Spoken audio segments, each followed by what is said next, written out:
हर रोज एक नई कहानी देखने के लिए चैनल को सब्सक्राइब करें और बेल आइकन दबाना ना भूलें। भावना अपने घर में आराम से बैठी होती है, तभी उसकी सहेली कमला आकर बोलती है। अरे भावना, यहाँ क्या बैठी है? मैंने तुझे बोला था ना, क्लब में हम लोगों की किटी पार्टी है, तो तू यहाँ क्या बैठी है? चलना नहीं है क्या मेरे साथ? अरे जल्दी चल और तैयार हो जा। हाँ हाँ मुझे याद है, लेकिन तू धीरे बोल थोड़ा। वो क्या है ना, मैं अपनी बहू को ये सब बताना नहीं चाहती हूँ। उसे ये सब ना ही पता चले, इसमें ही मेरे लिए अच्छा होगा। अच्छा ठीक है, लेकिन अभी तू चल, तुझे तो तैयार होने में भी टाइम लगता है। कोई नहीं ना, तू तो मेरी सहेली है, तो मेरे लिए थोड़ा इंतजार नहीं कर सकती क्या? रुक, मैं जरा अपनी बहू को बुलाती हूँ और कोई अच्छा सा झूठ उसे चिपकाती हूँ। इतना बोलकर भावना अपनी बहू पूर्वी को आवाज लगाकर बुलाती है।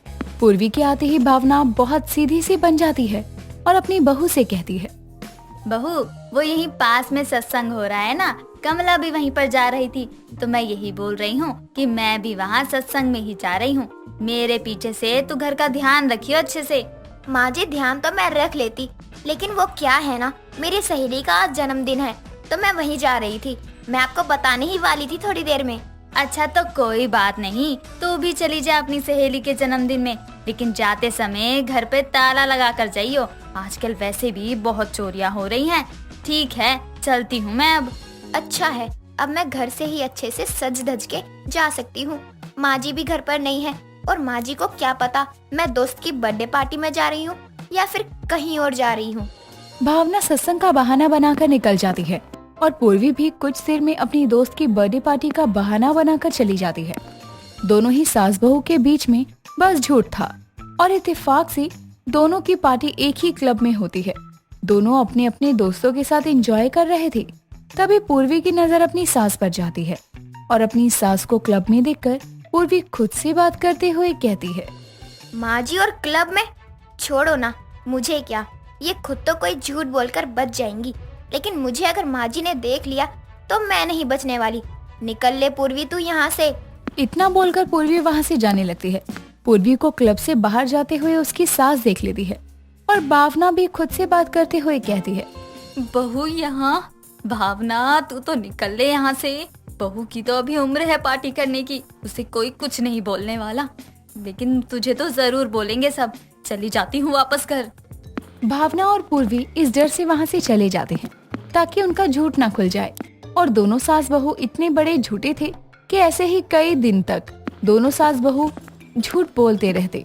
एक दिन भावना अपने सामने वाले पड़ोसी मनोज के घर पकौड़ी लेकर जाती है और मनोज को पकौड़े देते हुए कहती है, खाइए ना मनोज जी पकोड़े, मैंने खास अपने हाथों से बनाए हैं पकोड़े। बताओ ना कैसे लग रहे हैं?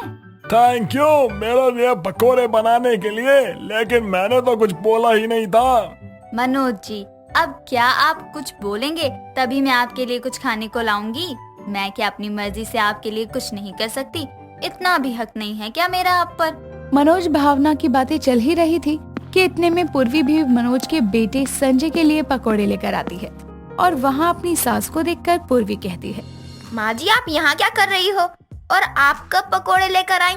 मैंने तो आपको पकोड़े लाते हुए देखा भी नहीं। मैं भी तो ला रही थी ना संजय के लिए पकोड़े। पूर्वी इतना बोलती ही है कि तभी वहाँ संजय भी आ जाता है और कहता है, अरे पूर्वी भाभी, आप यहाँ? कोई काम था तो मुझे बता देते ना, मैं खुद आ जाता। एक तो ये निकम्मा हर वक्त भाभी जी करता रहता है। अरे कोई काम नहीं होता है तभी तो मैं बार बार बहाना बना कर आती रहती हूँ, लेकिन कोई इसे ये समझा दे। अरे पूर्वी बहू, अब आ ही गई है तो अपनी सास को अपने साथ लेकर जाना। भावना बहन कब से यहाँ पर थक गई होंगी, अब घर जाकर थोड़ा आराम कर लेंगी तो अच्छा होगा ना, क्यों भावना बहन? एक तो बहू से झूठ बोलकर मैं यहाँ आती हूँ, लेकिन पता नहीं क्या दिक्कत है मनोज जी को, 2 घड़ी बात तक नहीं करने देते ठीक से, ऊपर से बहन जी। माँ जी, आपको अगर अगली बार कुछ भी यहाँ लाना हो तो मुझे ही बता देना, मैं ले आऊंगी। आप भी खामखा क्यों तकलीफ लेती हो? नहीं बहू, तू ही तो सब करती है, ये सब तो मैं भी कर सकती हूँ ना, इसमें कौन सा मैं छोटी हो जाऊंगी? क्यों संजय बेटा, सही कह रही हूँ ना मैं? हमें कोई जरूरत होती ही नहीं, अगर हम दोनों बाप बेटे को कोई भी जरूरत होती है तो हम खुद आपके घर आ जाएंगे ना। संजय की बात सुनकर दोनों सास बहू वहाँ से चली जाती हैं कहने को तो दोनों सास बहू थी, लेकिन दोनों एक से बढ़कर एक थी। अगर दोनों का झूठ नापने बैठो तो शाम हो जाएगी, लेकिन ये पता करना मुश्किल होगा कि दोनों सास बहू में सबसे बड़ा झूठा आखिर कौन था।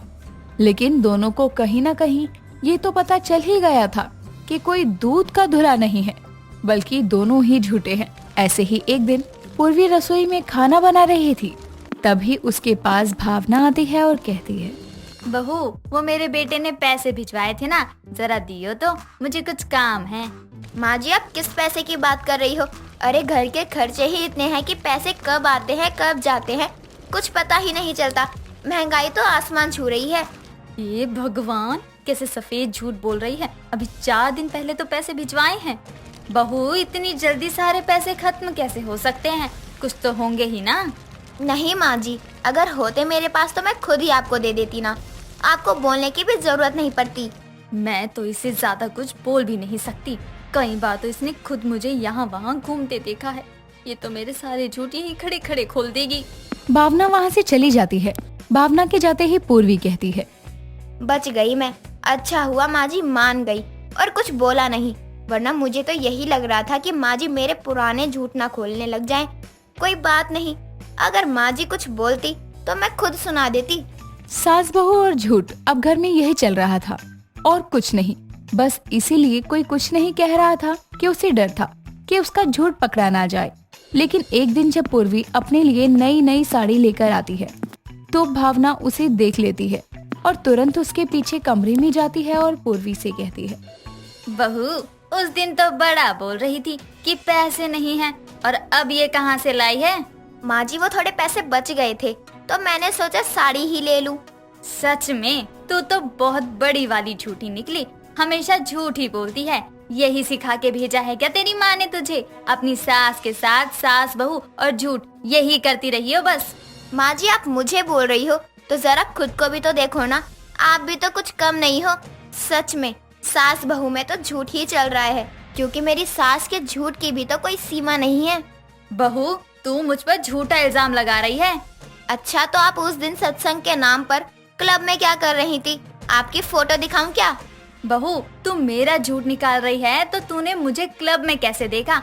तू भी तो क्लब में थी ना, मतलब घर से झूठ बोलकर क्लब जाती है तू।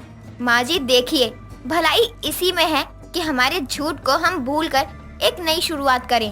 हाँ बहू, जिसमें सच में कोई झूठ नहीं होगा, क्योंकि सास बहू और झूठ में हम दोनों का झूठ पकड़ा गया है।